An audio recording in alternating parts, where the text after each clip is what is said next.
La Totale dimanche, bonsoir à tous et bienvenue et voici le sommaire de votre magazine hebdomadaire. L'affaire Diary-Sow au menu dans Confraternellement.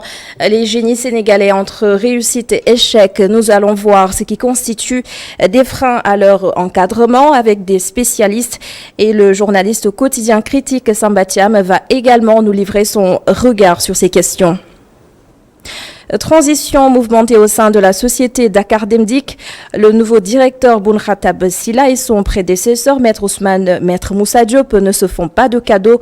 Au-delà des différends entre les deux hommes, la société de transport public rencontre des difficultés administratives depuis la Sotrac quasiment. Le dossier de Abdourahmane Li à suivre. Et dans Bouillon Culture, le village des Arts subit les lourdeurs de la pandémie. Les visiteurs ne viennent presque plus contempler les expositions. Boubacar Dieng a rencontré une artiste photographe qui tente de survivre grâce à Internet. La Grande Muraille Verte, le projet relancé lors du One Planet Summit à Paris. Lancé depuis 2007, cette initiative regroupe des pays du Sahel qui luttent ensemble contre la désertification. Aujourd'hui, la moitié des objectifs n'est pas atteinte. L'ancien ministre de l'Environnement, Ali Haïdar, sera notre diplomate ce soir. Nous nous rendrons ensuite au Burkina Faso. Le président Kaboré, nouvellement réélu, a rendu public son nouveau gouvernement composé de 33 ministres. Deux patients guéris du coronavirus nous racontent leurs histoires, des destins croisés, des témoignages poignants, la vie après le coronavirus à découvrir dans Tranche de vie. Et Kessendour nous parle du blé très consommé au Sénégal mais pas cultivé. Et en fin de magazine, Nancy Diouf sera avec nous pour nous aider à bien préparer cette nouvelle semaine qui démarre dans quelques heures. Bienvenue à tous.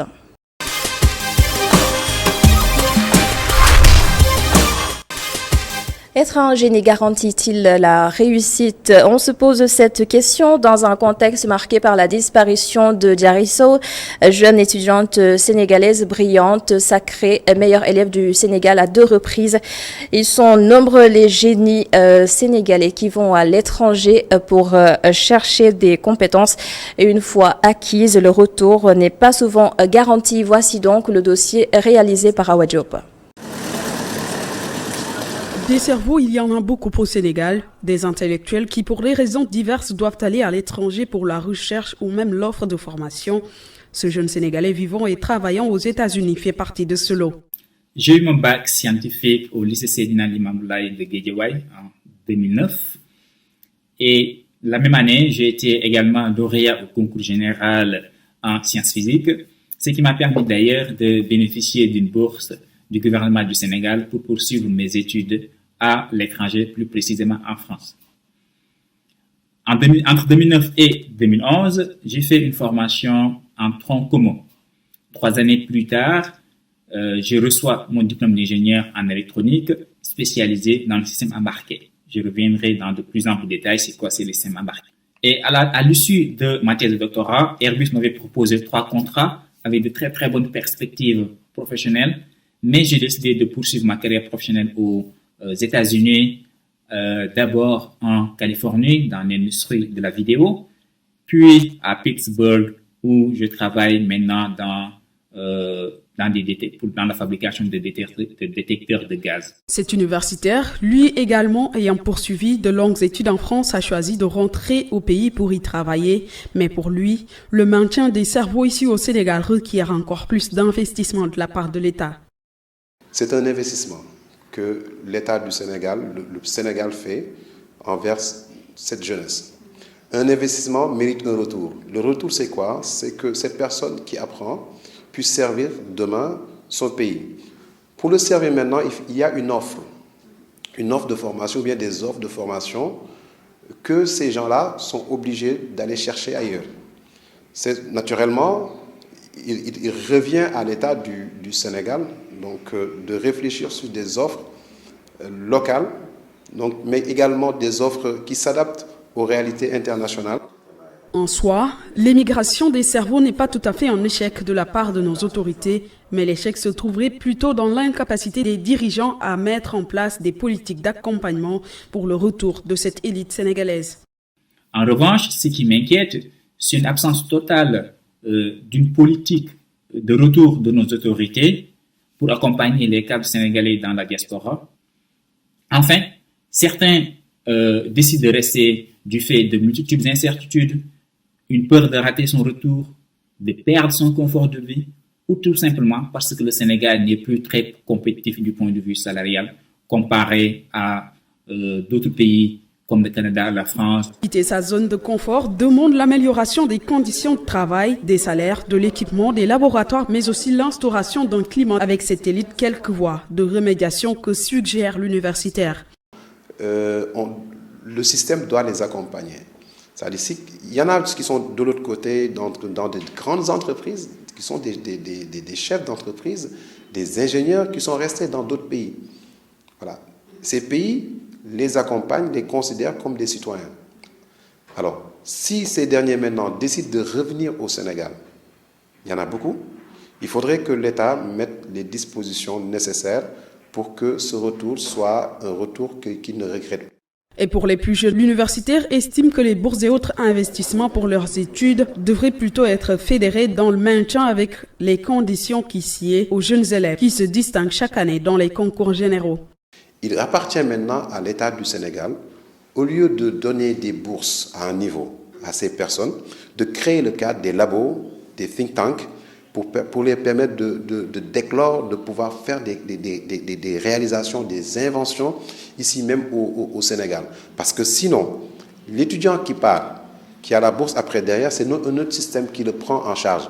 Ce système qui le prend en charge maintenant va le suivre et après, c'est d'autres entreprises qui vont les prendre par rapport à l'insertion. Et vous verrez que même derrière, après, ce qui perd, c'est tout un système éducatif, c'est tout un système professionnel et industriels qui vont perdre. Le phénomène fuite des cerveaux apparu dans les années 50 est souvent associé à l'idée de perte pour les pays de départ. Or, par choix ou obligation, ces cerveaux contribuent sur place ou à distance au développement de leur pays d'origine. Merci beaucoup Awa Diop et Moussa Fall pour ce reportage. Alors, notre invité donc confraternellement ce soir, Samba Thiam, journaliste et directeur de la rédaction du quotidien Critique. Bonsoir et bienvenue. Merci Massa, bonsoir et bienvenue à vous. Alors, Diary Sow, une jeune Sénégalaise brillante qui a été sacrée meilleure élève du Sénégal 2 fois. Elle a disparu en France où elle suit actuellement ses études supérieures. On n'en connaît pas les raisons. D'abord, comment est-ce que votre média a traité cette actualité ? Comme tous les médias, déjà merci de l'invitation, ça nous permet d'avoir beaucoup plus de possibilités pour exposer nos points de vue sur la question.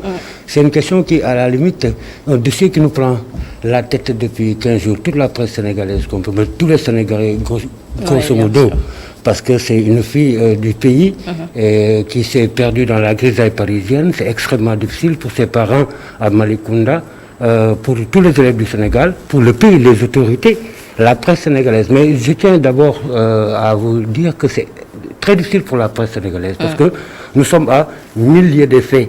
À la limite, nous sommes obligés, pour faire un compte rendu quotidien de la question, de nous rabattre sur les médias étrangers, de nous rabattre sur vraiment ce qui se passe sur l'international pour pouvoir raconter le sort d'une de nos filles. C'est extrêmement difficile. Donc, toute chose gardée, toute proportion gardée, je peux simplement dire que nous sommes dans l'angoisse comme tous les Sénégalais. Donc, c'est avec des pincettes qu'on traite le dossier, un dossier extrêmement difficile. D'autant qu'il y a beaucoup de fausses informations qui circulent sur la question. D'inconnus, de fausses informations, de sous-entendus, d'amalgames, de manipulations.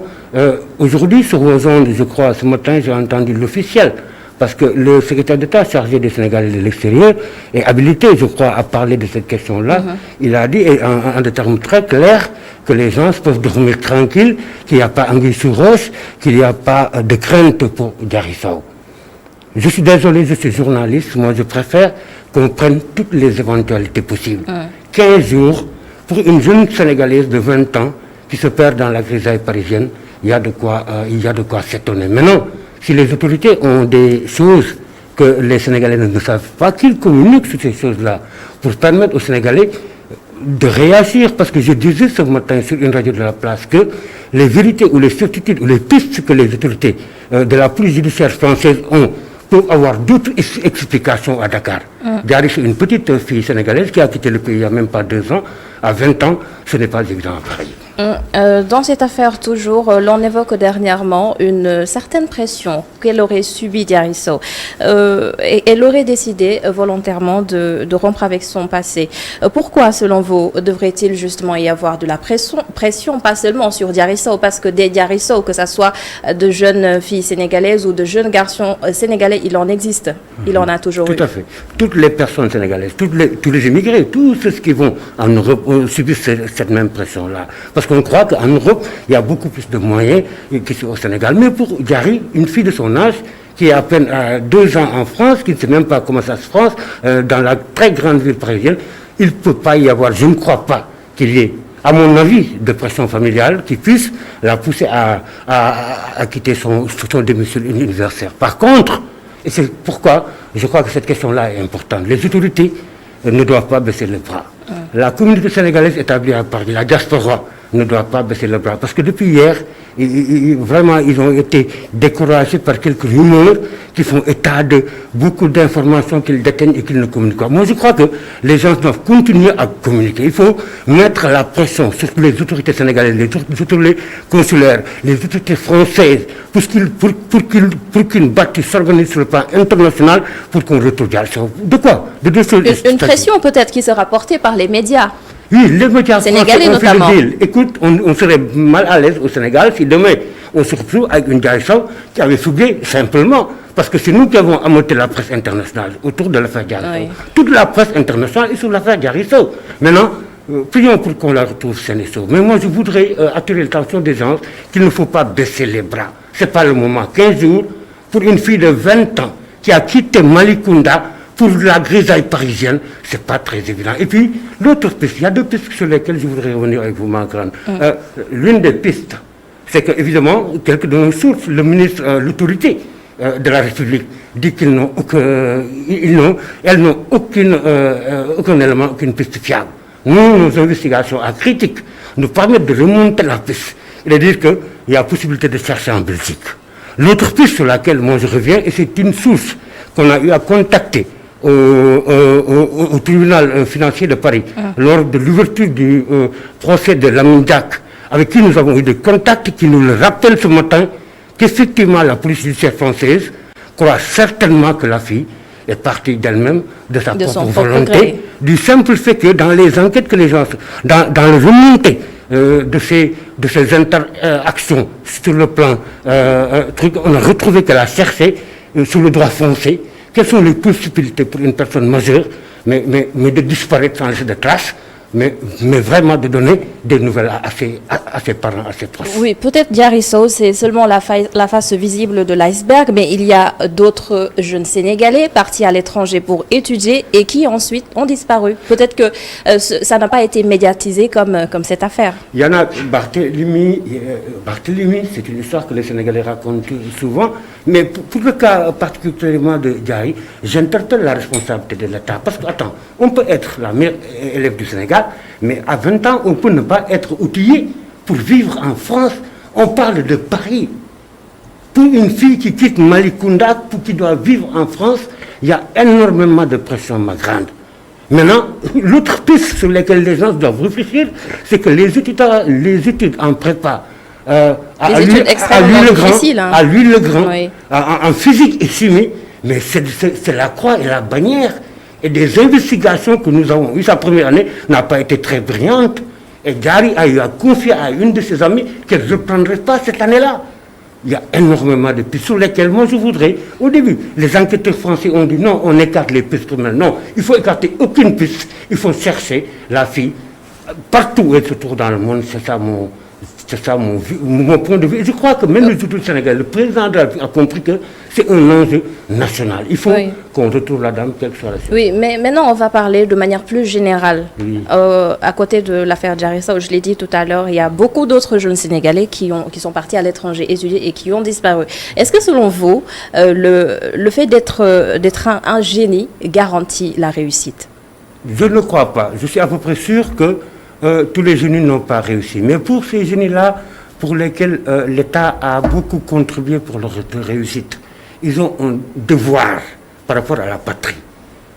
C'est-à-dire qu'à un moment de la vie, On se dit, qu'est-ce que notre pays a fait? Notre pays nous a donné une bourse exceptionnelle.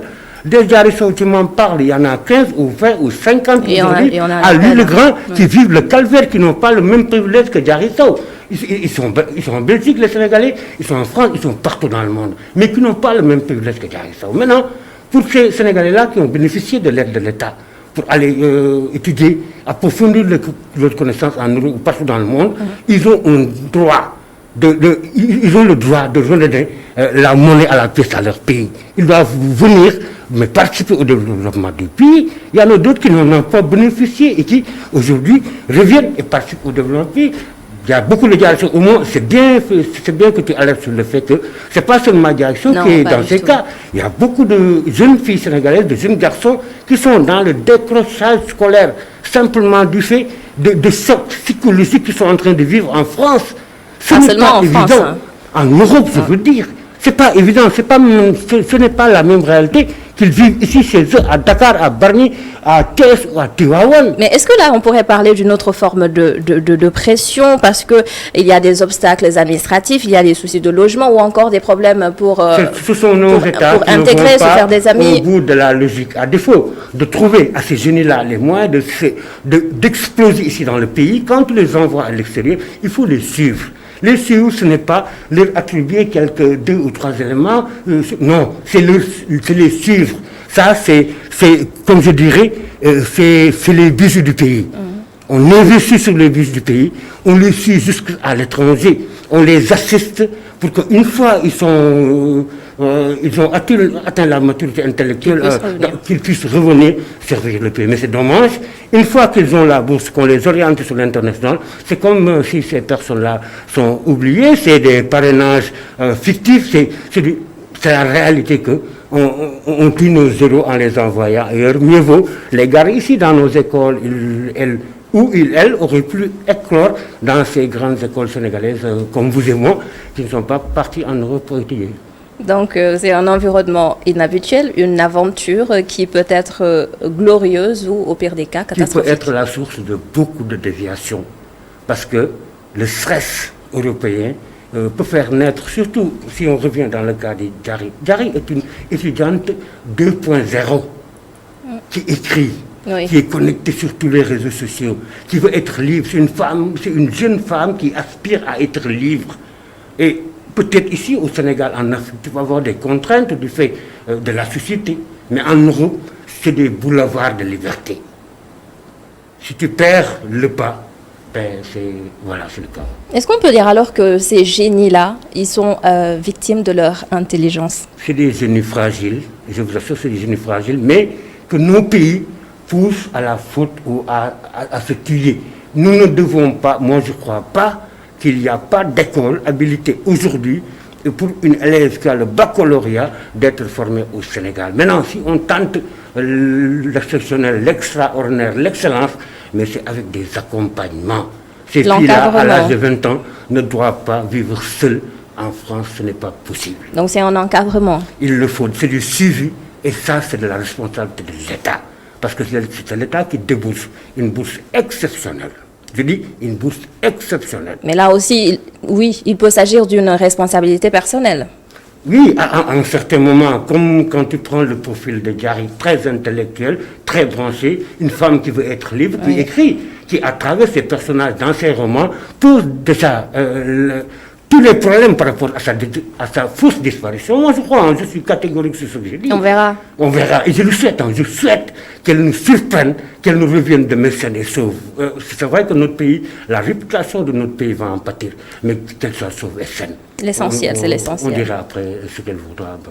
Voilà, c'est ça mon avis sur la question. En tout cas, merci beaucoup, Daoud Sambatiam. Je vous rappelle que vous êtes journaliste et directeur de la rédaction du quotidien Critique, la suite de la Totale. Merci. Alors nous pouvons dire que c'est une transition difficile. La société de transport public Dakar Demdik, désormais gérée par une nouvelle administration conduite par Boun Khatab Silla. Le climat avec son prédécesseur Maître Moussa Diop est des plus tendus puisque les deux hommes ne cessent de s'accuser mutuellement. Mauvaise gestion pour l'un, gestion opportuniste pour l'autre. Cependant, les conflits dans le management au sein de Dakar Demdik remontent à assez longtemps.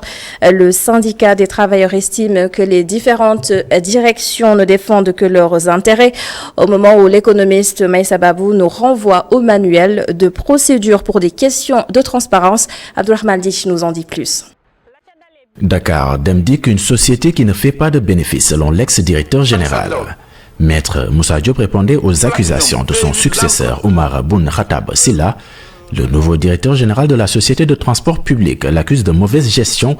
Preuve à l'appui selon lui, plus de 200 emplois fictifs, népotisme, entre autres. Réponse du berger à la bergère sans face et la polémique enfle. Un dossier comme tant d'autres né de la politisation des sociétés publiques, selon nos interlocuteurs. Que ce soit Dakar Demdik, que ce soit la Sotrac, sont des sociétés politisées. Parce que l'État a un droit de regard, l'État a une mainmise sur l'entreprise. Ce n'est pas mauvais en soi, mais que la politique s'invite dans la gestion, c'est ce qui est dangereux. Cette gestion que je qualifie de politique peut avoir effectivement des revers et être quand même décriée parce que c'est nous qui perdons une société, c'est nous qui perdons dans la bonne marche en tout cas d'une entreprise, surtout une entreprise nationale. Ce qui n'est pas possible dans une entreprise privée. Une politisation de la société de transport qui ne date pas d'aujourd'hui, en croire Mamadou Goudiaby, le secrétaire général honoraire du syndicat Union démocratique des travailleurs de Dakar Demdik, est également revenu sur la fermeture de Sotrac sous le régime de Diouf, qui, selon lui, a été une décision politicienne ou encore la couleur des bus qui changent selon les régimes. Ce qui le pousse à dire que le conseil d'administration de la société est un conseil de l'État. En principe, donc ce n'est pas le directeur général qui, en toute liberté, se permet de faire ce qu'il veut. C'est normalement le conseil d'administration qui doit donner une feuille de route.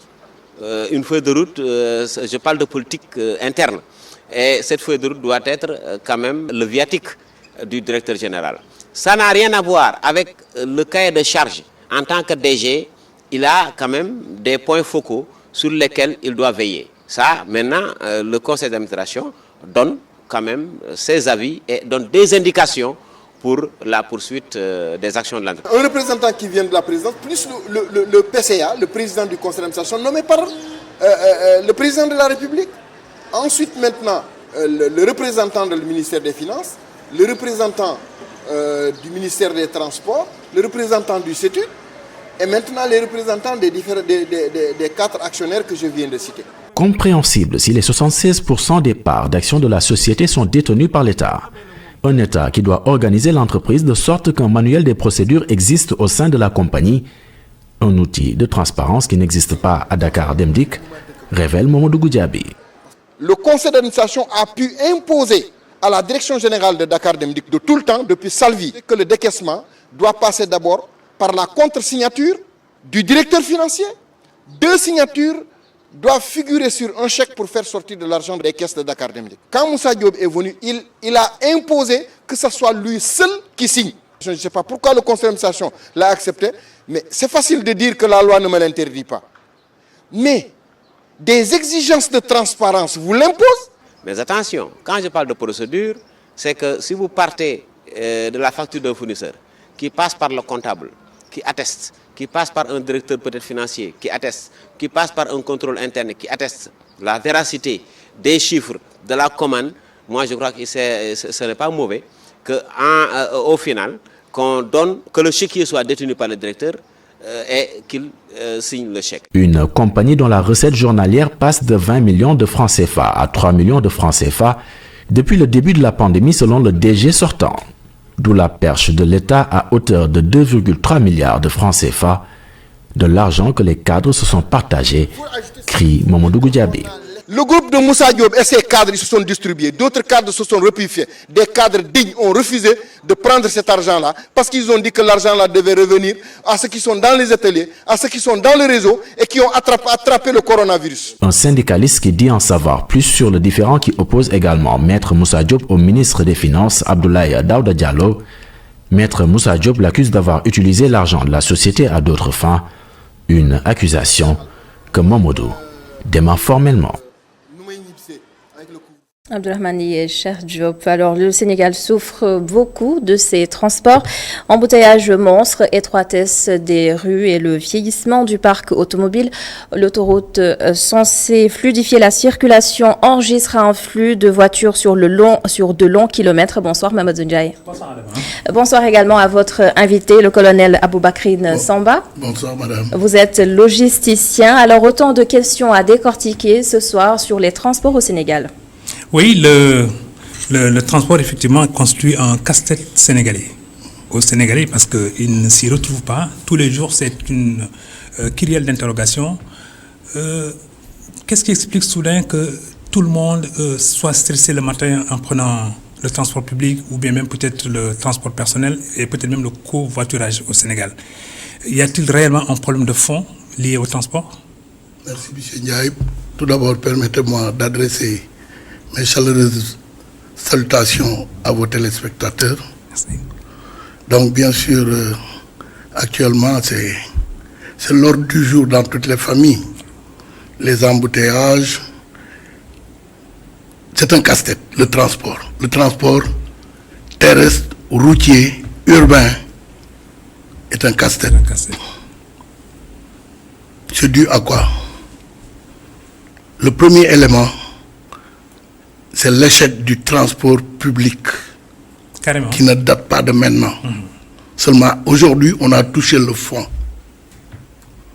Si on fait l'historique du transport public urbain, ça a commencé par les cars GG, cars garage gouvernement qui ne transportaient que les fonctionnaires. De l'administration. Plus les cars rapides qu'on appelle les Ndondi, qui étaient pour les particuliers et le privé. Ça a évolué en régie des transports du Sénégal. En plus des fonctionnaires, on a accepté le public. Seulement les fonctionnaires payaient carte tarif et puis ça a continué comme ça. Avec la RTS, c'était géré par des techniciens. En principe, c'était des militaires et des militaires à la retraite. D'abord, il y a eu le colonel Anatole Diop, il y a eu Sarrazin et tout ça. On a commencé à avoir des problèmes quand les transports ont été détournés. C'est-à-dire qu'à chaque fois qu'il y avait il y avait une manifestation politique, on mettait des cars à la disposition des comités et des trucs.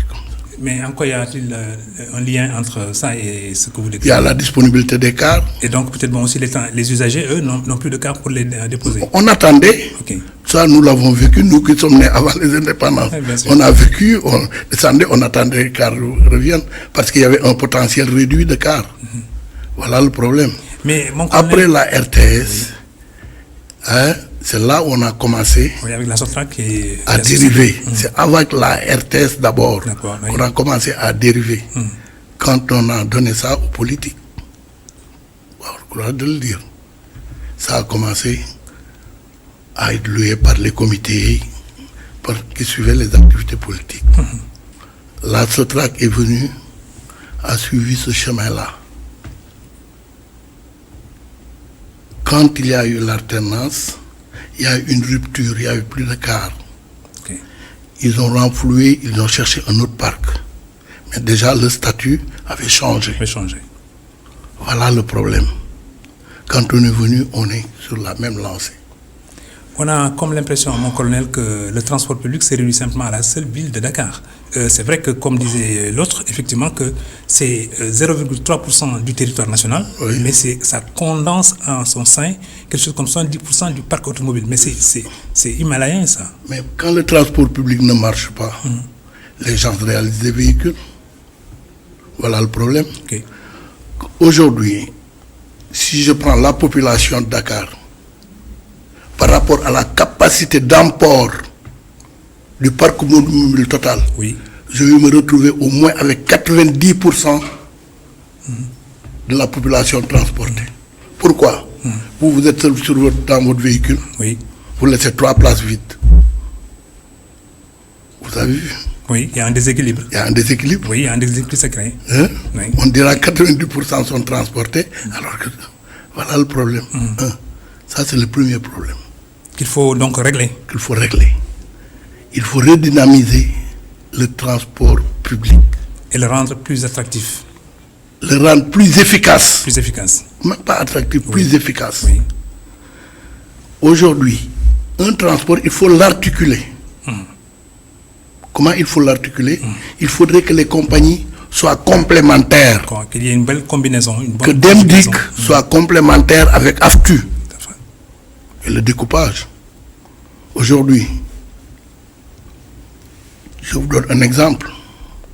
Vous ne pouvez pas, avec votre argent, dire que, bon, moi je vais à Boune, je dois prendre un véhicule d'une position A à une position B. De B, je prends un autre car jusqu'à arriver à Boune.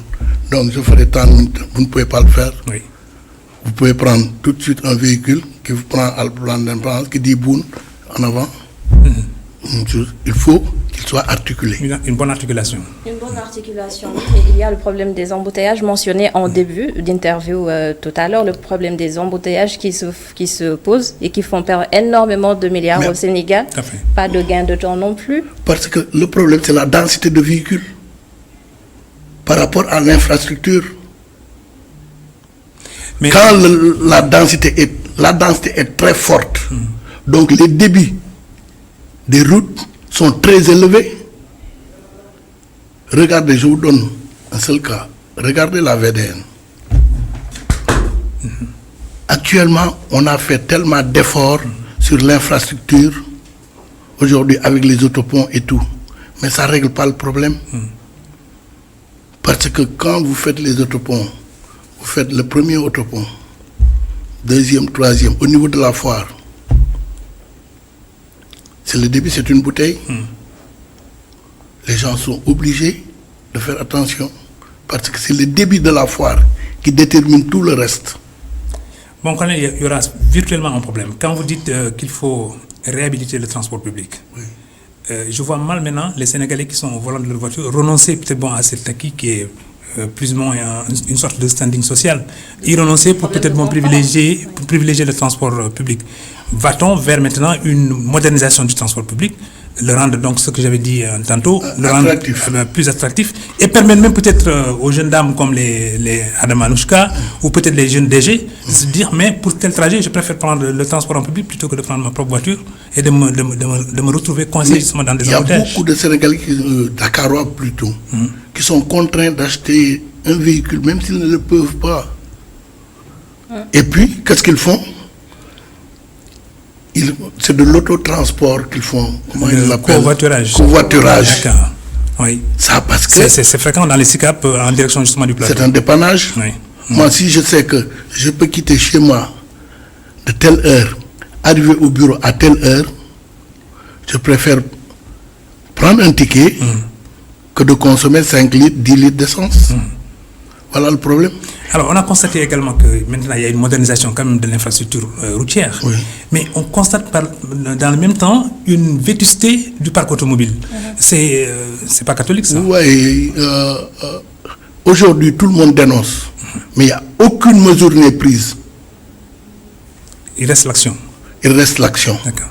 Il y a trop d'irrégularités dans la circulation. Et vous affectez de croire à quelle est la responsabilité des uns et des autres par rapport à ça, cet immobilisme? Je vais vous donner un exemple. Oui. On parle de renouvellement de parc. Il n'y a jamais eu de renouvellement de parc. Il y a toujours eu de l'augmentation de parc. Parce que quand vous renouvelez, vous réformez. Et ici, il n'y a aucune procédure de réforme technique, il n'y a aucune procédure de réforme administrative. Réforme, c'est modification des lois et règlements ou bien c'est la casse des voitures? La casse des voitures. Pour dire que ça, oui. Techniquement, c'est réformé, ça va à la casse. Oui. On ne les verra plus en circulation. On ne les verra plus en circulation, techniquement.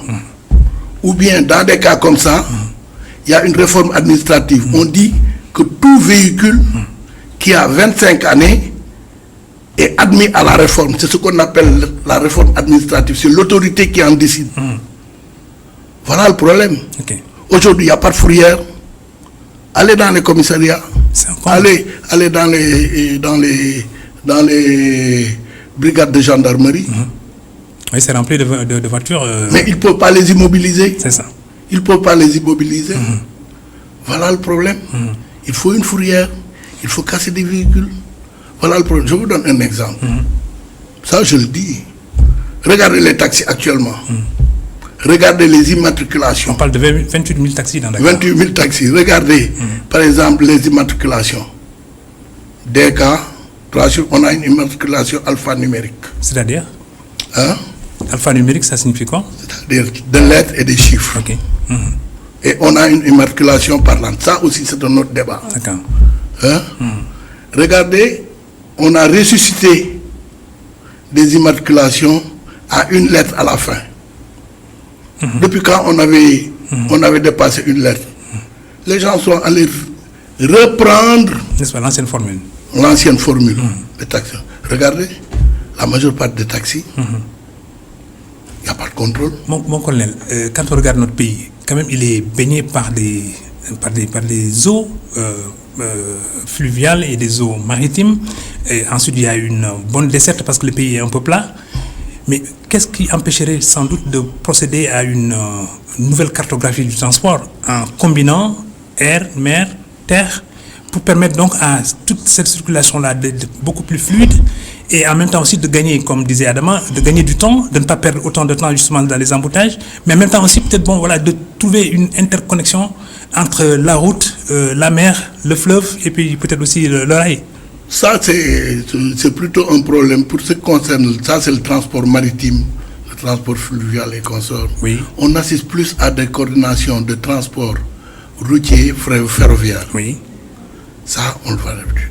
Maintenant, pour des cas spéciaux, comme chez nous, compte tenu de notre géographie, bon, rien ne l'empêche. Mais il faut une étude de rentabilité. Il faut une étude de rentabilité. Voilà le problème. Il faut d'abord régler le problème du transport routier. C'est le nœud gordien du problème du transport au Sénégal. Oui. Okay. Si on le règle,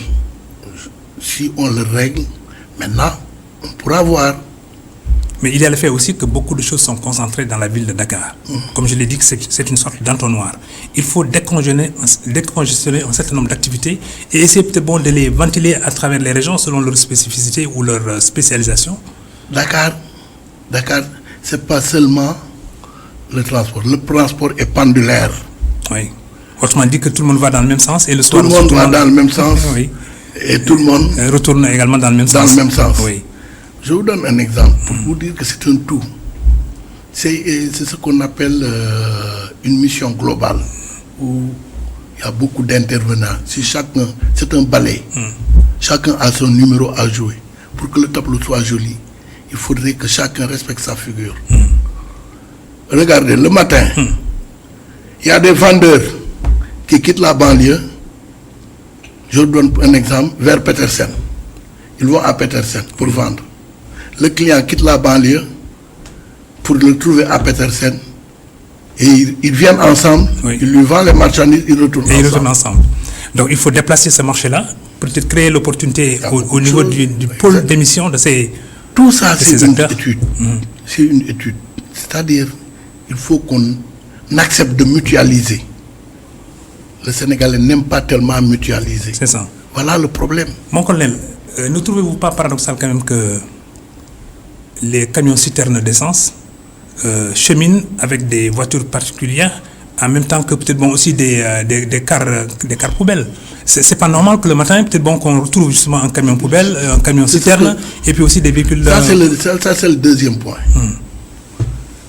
Il y a qu'à Dakar où je vois une voiture à bras, une hippomobile, une Rolls-Royce. N'est-ce pas? Une citerne à essence, porte-conteneur, tout dans la même circulation. Oui. Comment vous pouvez concevoir un porte-conteneur à midi à la place de l'Indépendance. Oui. Il faut de la rigueur. Regardez, il y a une partie de Dakar où des centres de distribution sont là-bas. En pleine ville, vous portez des conteneurs, les centres de distribution et tout ça. C'est un tout. Tout à fait. C'est une bonne organisation, c'est un tout. Des porte-conteneurs. À 10 heures, William Ponty. N'est-ce pas? 40 pieds, 20 pieds. N'est-ce pas? Voilà. À cela s'ajoutent les épaves qui jonchent les rues. C'est ça. Il y a tout ça. Oui, et ça maintenant, la ville. Le problème, c'est faire ce qu'il faut pour redynamiser le transport public. D'accord. Mon colonel, le sujet est vaste, mais nous allons nous reprendre prochainement pour essayer de l'approfondir et de l'élargir. Donc pour le moment, nous vous remercions parce que vraiment il y a de la pertinence dans vos propos. Et il y a aussi une bonne vision du comment changer les choses. Adama, on est séduit par le discours du colonel. Oui, merci beaucoup, Mamadou Dia. Merci également à votre invité, le colonel Aboubakrine Samba.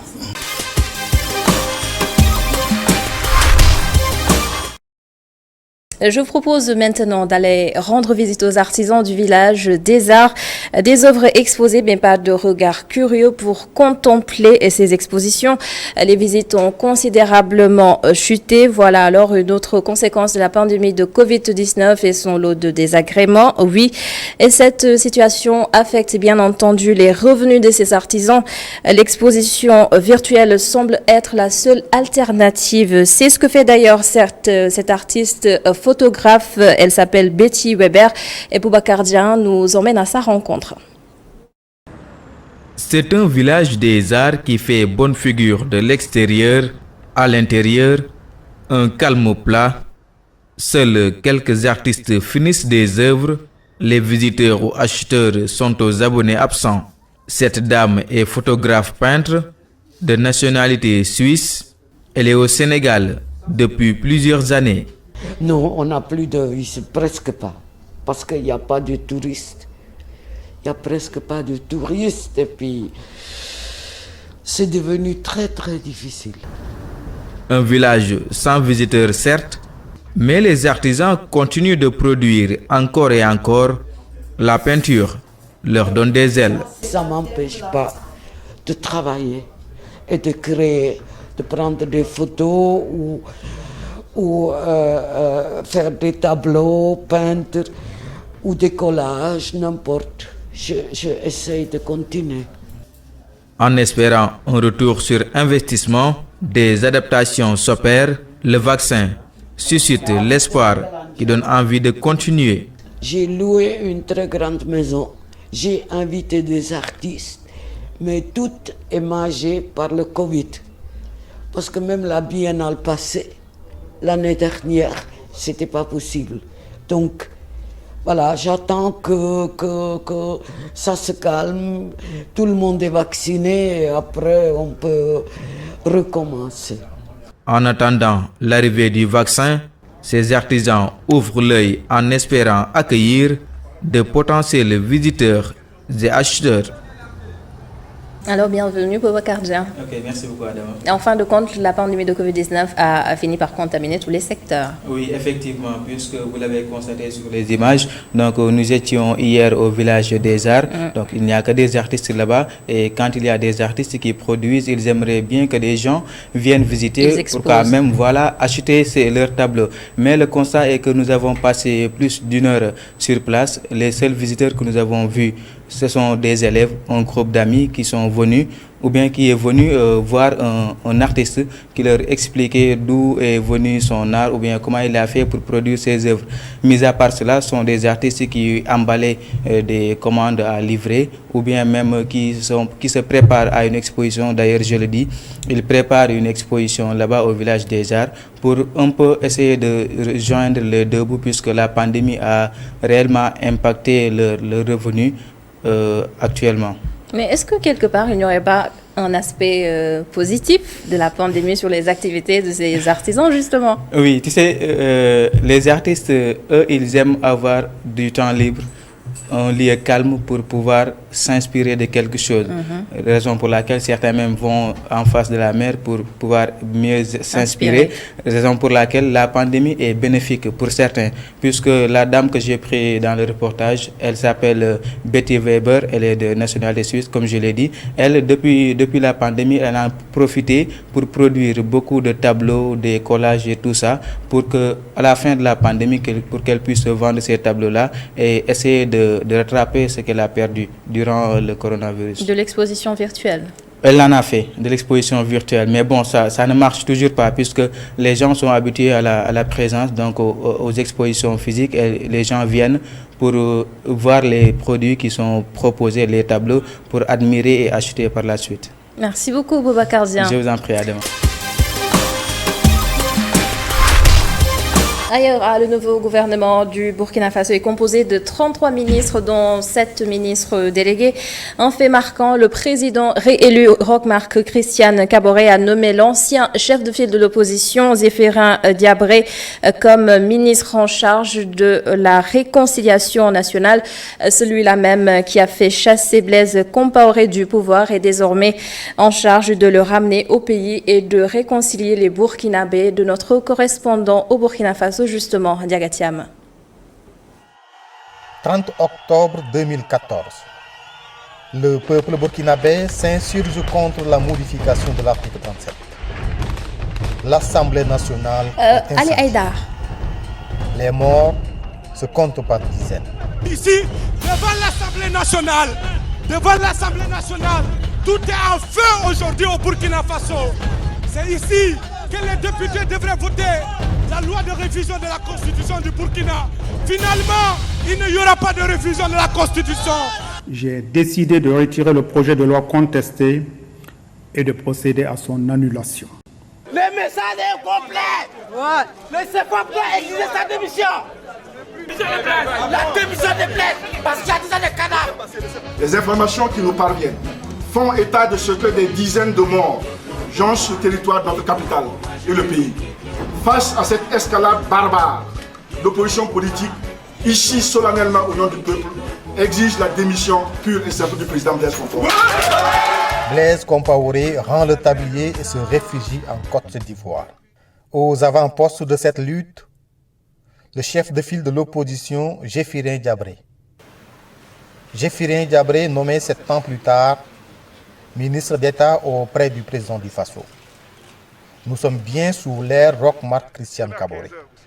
Ses missions principales, la réconciliation et la cohésion nationale, surtout dans un contexte sécuritaire dégradé. Un vœu cher au président du Faso et qu'il a toujours scandé tout au long de la campagne électorale, avec comme toile de fond le retour des exilés politiques. Exilés parmi lesquels Blaise Compaoré, celui-là même que Zéphirin Diabré avait fait déboulonner du pouvoir après 27 ans de règne sans partage. La réconciliation nationale alors, une prouesse à réaliser. Mais l'autre exploit à faire, c'est de régler le problème foncier, surtout quand on sait que sa gestion actuelle est une vraie bombe à retardement. Et pour relever ce défi, l'opposant historique à Blaise Compaoré, Maître Benevende Sankara, est nommé ministre de l'Urbanisme et de l'Habitat. Une nouvelle équipe gouvernementale forte de 33 ministres, dont 9 femmes et 7 ministres délégués, avec plusieurs sensibilités politiques, mais aussi des technocrates comme les ministres en charge de la sécurité, de la justice et de la santé. 26 ministères pour une population de plus de 21 millions d'habitants, sur une superficie de 270 764 km² et de nombreux défis à relever avec comme maître mot sacrifice et engagement au service de la nation. Un gouvernement qui s'inscrit dans une dynamique de consolidation des acquis du développement et la poursuite des réformes déjà engagées.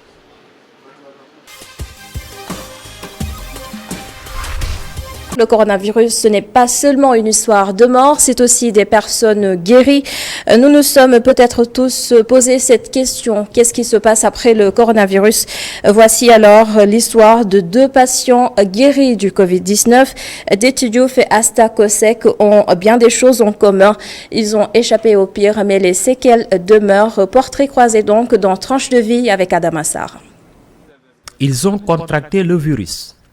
Aujourd'hui guéris, Detidiouf et Asta Kosek reviennent sur les séquelles de la maladie du coronavirus. Les séquelles d'après Covid-19, du moins telles que ressenties à mon niveau, consistent en un ensemble de désagréments au niveau de la cage thoracique. On sent beaucoup de compression, parfois des spasmes, des contractions, pas à mon niveau de difficulté respiratoire, du moins un essoufflement très rapide. Le plus grave, c'est la stigmatisation. Et ça, nous l'avons vu, nous avons vu des gens souhaiter mourir à l'hôpital que de retourner dans leur quartier. Conscient de l'existence et de la gravité de cette maladie, ils tirent la sonnette d'alarme. Ce que j'ai à leur dire, c'est que c'est très sérieux. Nous avons comptabilisé beaucoup de morts. J'ai un vécu Croix-Rouge, je suis membre de la Croix-Rouge aussi, et donc je ne suis pas loin du milieu médical. Et je peux vous dire que des morts, on en a vu, on en a enterré. Donc c'est vraiment une réalité. Aujourd'hui, si on a beaucoup plus de décès, c'est parce que simplement, dès les premiers trucs qui sont anormaux, au lieu de penser que c'est le Covid, ils pensent à autre chose. Du coup, quand ils arrivent à l'hôpital, ils sont en situation de détresse respiratoire. De l'avis de Asta Kosek, la deuxième vague du coronavirus est plus meurtrière que la première. Sur la base des chiffres que nous entendons chaque jour, elle est beaucoup plus meurtrière. Parce que nous en étions laborieusement. Moi, quand j'étais malade, il n'y avait pas de mort. Le premier mort m'avait trouvé, disons, à Diamniadio. Donc, on était à cette époque plus à l'hôtellerie qu'autre chose. Maintenant, on nous parle de 7-8 des décès par jour. Et ça va de façon exponentielle. Le Sénégal a franchi la barre des 500 morts de la Covid-19, un chiffre qui réaffirme la nécessité de redoubler d'efforts pour stopper la propagation de la pandémie.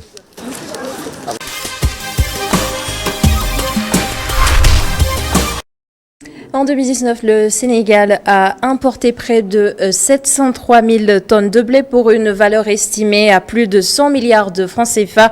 Le volume augmente tous les ans. Paradoxe, notre pays ne cultive pas cette céréale très consommée, le blé. Les explications de Kessendour. Pâtes, pain ou encore semoule, nous consommons le blé sous toutes ses formes. Et au-delà de son goût bien entendu, ce sont ses propriétés qui ont su séduire les humains du monde entier. À savoir que la portion comestible du grain comporte 3 parties.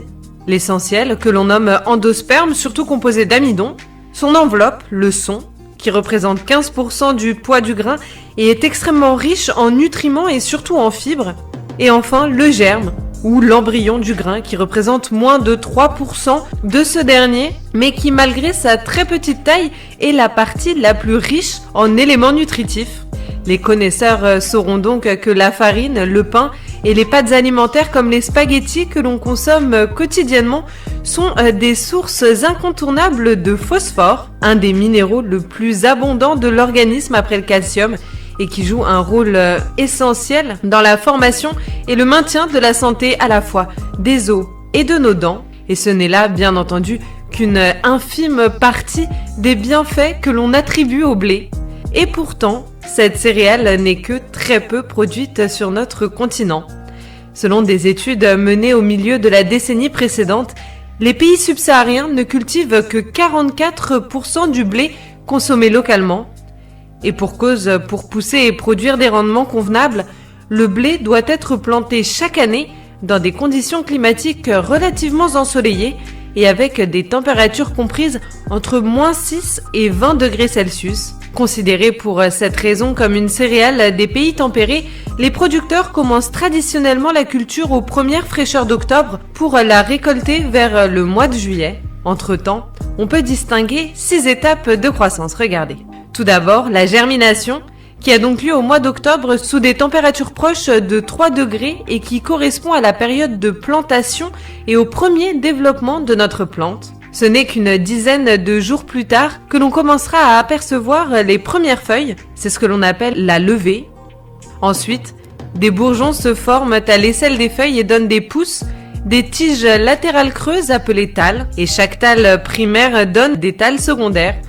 C'est à ce stade-là également qu'apparaissent des racines secondaires ou adventives qui seront à l'origine de l'augmentation du nombre d'épis.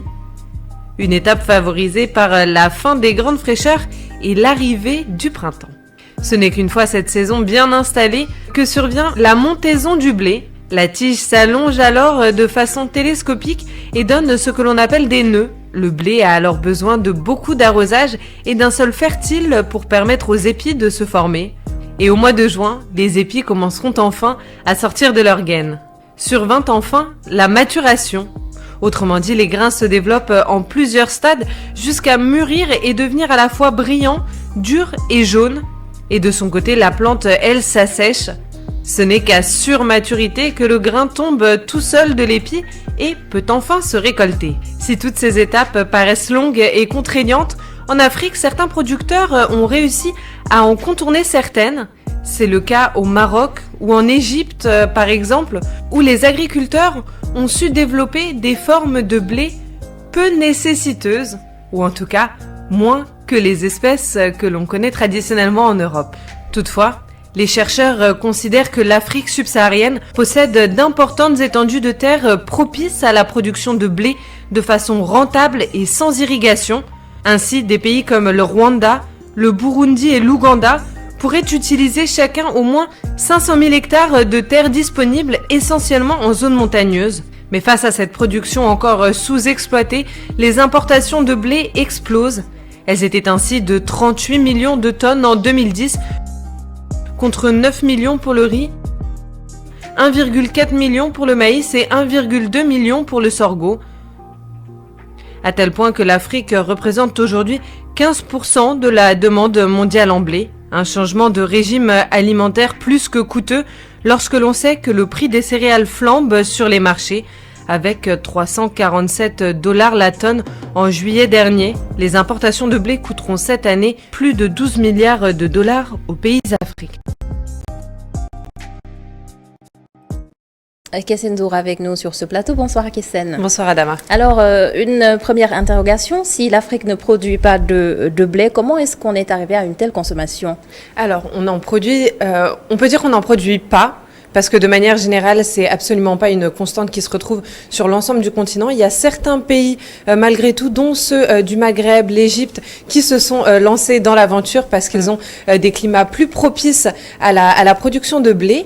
Mais on peut dire que le blé est arrivé avec la colonisation et tout simplement les habitudes des colons qui avaient l'habitude de consommer tout bonnement du pain, des pâtes et tout ce que l'on peut consommer aujourd'hui. Avant cela, les Africains consommaient principalement, en tout cas dans notre région, du mil, du sorgho et toutes les autres céréales qui sont bien entendu qui correspondent à notre climat. Voilà un petit peu comment est arrivé le blé parmi nous sous toutes ses formes. On peut dire que malheureusement cela a constitué la première étape de la mondialisation. Alors vous l'avez dit dans le reportage, certains pays s'y mettent pourtant.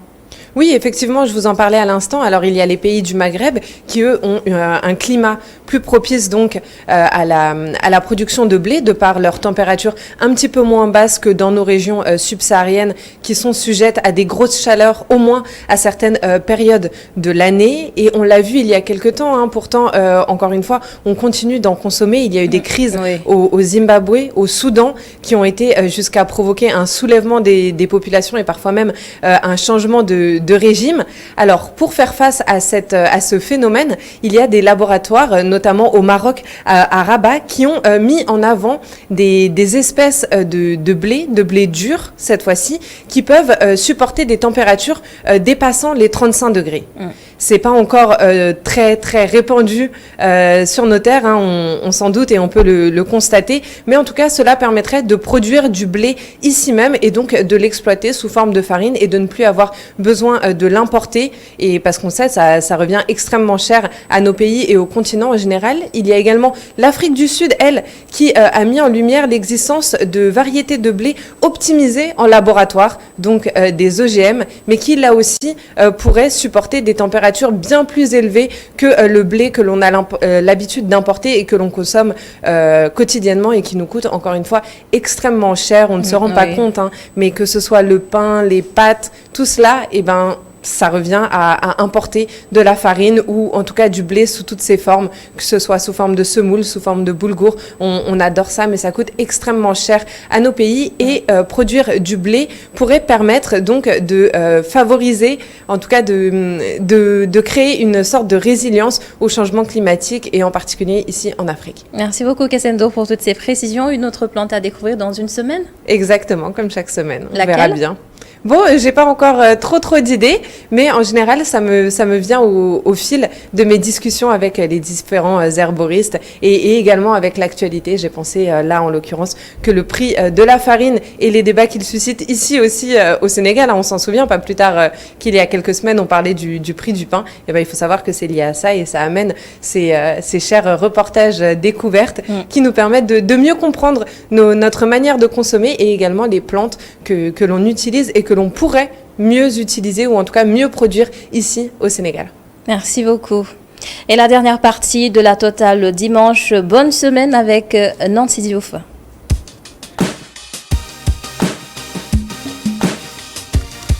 Alors, de nouveaux conseils de Nancy Diouf pour nous permettre à tous de démarrer cette semaine qui s'annonce déjà. Alors, bonsoir Nancy. Bonsoir Anouchka et bonsoir aussi à vous chers téléspectateurs. Simone de Beauvoir disait qu'on ne naît pas femme, on le devient. Mais notre invitée du jour, Madame Guiro Aïda Goudiaby, est devenue une femme leader et modèle malgré les pesanteurs de la société. D'ailleurs, vous serez étonnés de savoir la charge de travail d'un délégué de quartier, celle-là en particulier. Bon, dans la semaine, vu que je suis une femme très très engagée, donc je suis très très speed. Et puis, je me lève très tôt le matin. Le matin, je suis très, très matinale parce qu'à 4h45, tous les jours, je suis debout pour préparer mes enfants, prier, m'endormir à nouveau, prendre mon petit déjeuner et m'activer dans l'établissement des certificats de domicile. Parce qu'avec la pandémie, je reçois plus personne directement. Les gens se déposent la veille et le lendemain, soit le soir avant de me coucher ou bien le matin. Donc, j'établis les certificats de domicile pour qu'ils viennent les retirer l'après-midi. Sans ça, vu que je suis diabétique, mon mari aussi, donc on mange très tôt et je valse entre les médiations, les conflits de proximité, les différents entre voisins. Donc toute la journée, c'est des réunions, je reçois les gens chez moi. Et puis je suis tout le temps aussi dans la cité en train d'appréhender des gens. On m'appelle tout le temps, Madame Guiro, il y a des gens qui sont au jardin en train de faire ceci. Donc je bouge beaucoup. Toute la journée, je suis occupée. Toute la journée. Travailler tous les jours n'est pas chose facile. C'est pour cela qu'il faut se ménager et se fixer des limites. C'est entre autres quelques recommandations de notre invité. Mais ce que je conseillerais à un Sénégalais lambda, c'est de prendre soin de soi, d'avoir des limites, de bien manger, bien dormir, de respecter les gestes barrières. Bien que moi, les gestes barrières, je les respecte, mais quand même, moi, je me donne à fond. Donc, je pense que c'est ça, bien prendre soin de soi, bien manger, bien dormir, avoir des limites et puis bien se reposer. Et faire... Alors, Nancy Diouf, quel est le conseil du jour pour passer une bonne semaine ? Peu importe que vous soyez sportif ou bien adepte de la zen attitude, l'important est de pratiquer des activités pour s'aérer et se dépenser pendant les week-ends.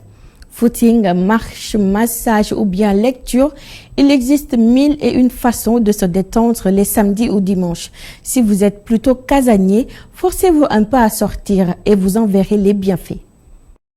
Merci beaucoup Nancy Jouf pour ces précieux conseils pour nous permettre, je le disais tout à l'heure, de démarrer cette semaine qui s'annonce. Merci également à vous d'avoir été avec nous. La totale revient dans une semaine. Un merci également à toute l'équipe de la régie et je vous retrouve demain à 19h45 pour le 19h45. Bonne soirée sur ITV.